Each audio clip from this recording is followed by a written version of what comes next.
केरला में हुए बाढ़ की वजह से कितने लोगों की जानें गई, शायद ही आप लोगों को पता होगा।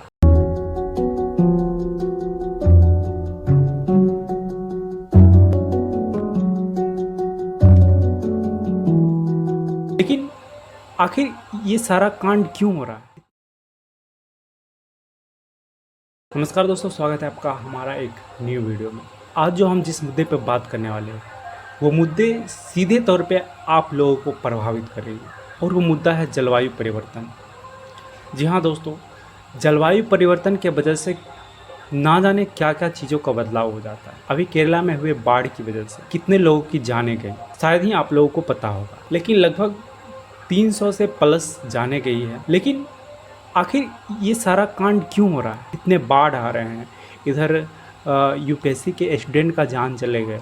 तो दोस्तों, इस चीज़ का सीधा सीधा जो उत्तर है वो है जलवायु परिवर्तन।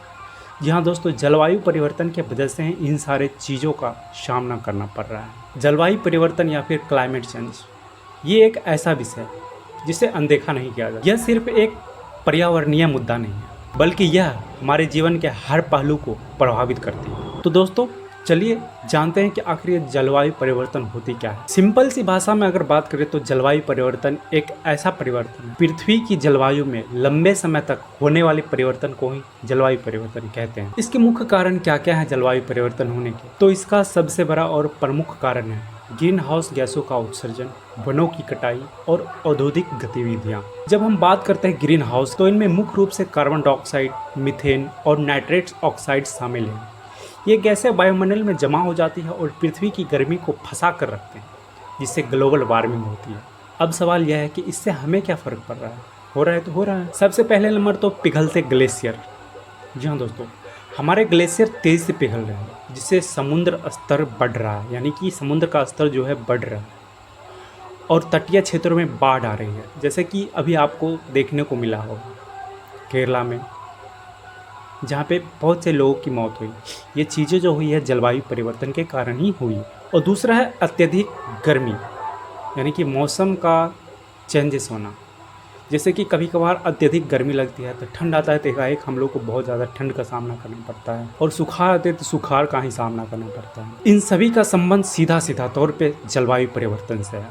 और तीसरी चीज़ है जैव विविधता में कमी। बहुत सारी प्रजातियाँ तेज़ी से विलुप्त हो रही हैं क्योंकि उनका प्राकृतिक आवास बदल रहा है। अब सवाल यह है कि हम इस स्थिति में कर क्या सकते हैं, इसके लिए क्या उपाय है, कैसे इससे बचाव किया जा सकता है? तो बचाव करने के लिए सबसे पहले नंबर ऊर्जा के स्रोत को बदलना होगा। सौर ऊर्जा, पवन ऊर्जा जैसे नवीकरणीय ऊर्जा स्रोतों का उपयोग करना पड़ेगा। जैसे कि हम लोग पेट्रोल, डीजल, इन सारी चीज़ों का उपयोग करते, उसके जगह पे हमें गैसों का यूज़ करना पड़ेगा, सीएनजी का यूज़ करना पड़ेगा। जितने भी नए नए ऊर्जा के स्रोत हैं उस चीज़ का उपयोग करना पड़ेगा। और दूसरा है पुनर्चक्रण। पुनर्चक्रण अगर आप नहीं समझते हैं तो समझने का प्रयास कीजिए। जैसे कि पॉलीथीन एक ऐसा पदार्थ है जो 100 साल, 1000 साल रहने के बावजूद भी वो नहीं गलता है। तो इसलिए पॉलीथीन के जगह पे, प्लास्टिक के जगह पर हमें कागज़ों का उपयोग करना पड़ेगा, या फिर वो डायरेक्ट ही विलुप्त हो जाए, मिट्टी बन जाए। इन ऐसे ऐसे पदार्थों का उपयोग करना पड़ेगा। और तीसरा उपाय है वृक्षारोपण। हमें अधिक से अधिक पेड़ लगाना पड़ेगा ताकि हम कार्बन डाइऑक्साइड को कम कर सकते हैं।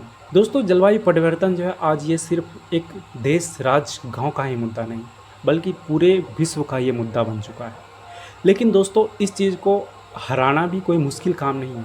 हम छोटे छोटे कदम उठाकर हम अपने जलवायु को ठीक कर सकते हैं, जलवायु परिवर्तन को ठीक कर सकते हैं, और हम फिर से एक अच्छे जलवायु में रह सकते हैं, अपने जीवन को जी सकते हैं। दोस्तों, अगर हमारी वीडियो आपको पसंद आ रही है तो हमारे वीडियो को लाइक कीजिए और हमारे चैनल को सब्सक्राइब कीजिए, ताकि आपको और भी बहुत से ऐसे ऐसे टॉपिक्स को मैं आपके सामने पेश करूँगा, ताकि आप लोग को कुछ सीखने को मिलेगा और हमारे इस देश को आगे बढ़ाने का भी मौका मिलेगा।